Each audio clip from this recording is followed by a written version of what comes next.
Block अंतर्गत आरुआवृत्ति 1 number नोडाल उपरा विद्यालय परिसर में वार्षिक उत्सव अनुष्ठित हो जाइछि। स्वर्गत वेदव्यास दासंक पत्नी जानकी दास प्रदीप प्रज्वलन करी उत्सवर उद्घाटन करिथिबा बेले विद्यालयर प्रधान शिक्षक संजय कुमार गिरी सभापतित्व में आयोजित सभारे मुख्य अतिथि भावे प्राथमिक शिक्षक संघर सभापति बंशीधर माझी, मुख्य वक्ता भावे आईनजीवी राजकिशोर जेना, सम्मानित अतिथि भावे दहमुंडा क्लस्टर सीआरसीसी प्रदीप कुमार टुडू, परिचालना कमिटीर सभापति चंदन कुमार गिरी, सरपंच गीताराणी जेना, समिति सभ्या अंजलि जेना, शिक्षक कानुचरण बेहेरा, दहमुंडा क्लस्टर एक्स सीआरसीसी पवन कुमार बेहेरा प्रमुख उपस्थित थिले। शिक्षक गणेश चंद्र माझी अतिथि परिचय, शिक्षक सत्यव्रत दास अधिकारी मंच आह्वान, शिक्षयित्री प्रियदर्शिनी मंडल वार्षिक विवरणी पाठ करिथिबा बेले शिक्षक अनिर्बाण प्रधान समस्त को धन्यवाद देइथिले। शिक्षक अभिमन्यु बेहेरा, शिक्षयित्री दुर्दान काद्री, शिक्षक रंजित कुमार सिंह एवं परिचालना कमिटीर समस्त सदस्य एही कार्यक्रम में सहयोग करथिले। शेषरे अतिथि मानक द्वारा कृति प्रतियोगी मानक पुरस्कार वितरण करा जायथिला। संध्यारे कुनी कुनी छात्र छात्री द्वारा नाच गीत आदि सांस्कृतिक कार्यक्रम बेस धूमधाम रे अनुष्ठित होइथिला।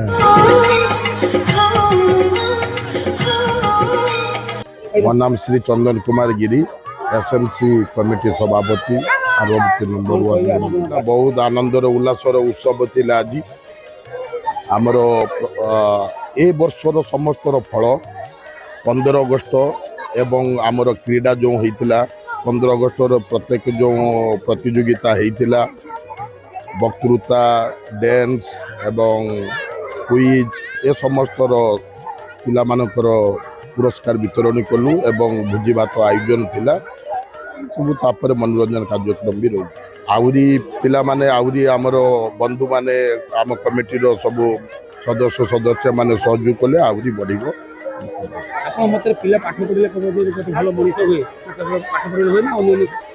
नहीं पाठ सागिरे मेन तो साठ भी रहिबो।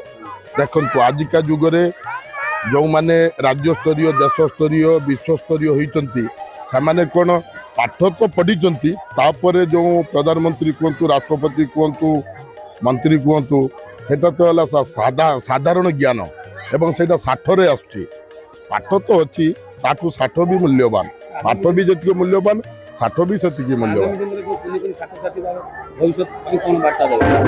कौन वार्ता देवी पिला माने तंकर मन हृदय परिवेश चिंताधारा ए सबू टिके आगंतु एवं भविष्य पीढ़ी रे से माने उज्जवल करंतु, माने प्रतिभा देखंतु एया वार्ता।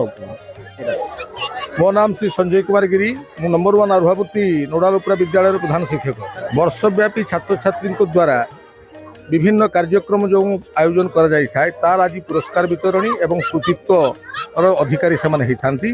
तेणु यही वार्षिक उत्सव छात्र छात्री मानू आग को बढ़िबार प्रेरणा जोगाई थाए।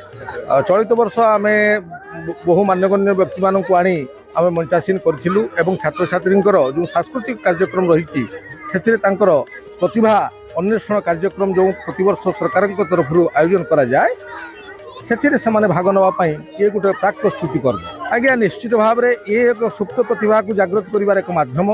तेणु वार्षिक क्रीड़ा प्रतियोगिता एवं वार्षिक प्रतियोगिता माध्यम छात्र छात्री सामग्रिक विकास विद्यालय तत्पर होता है। आगामी दिन में छात्र छात्री माने समस्ते प्रतियोगी मनोभाव हो आग को बढ़ंतु एवं विद्यालय तथा देश जातिर नाम रखु। ब्यूरो रिपोर्ट संपर्क लाइव।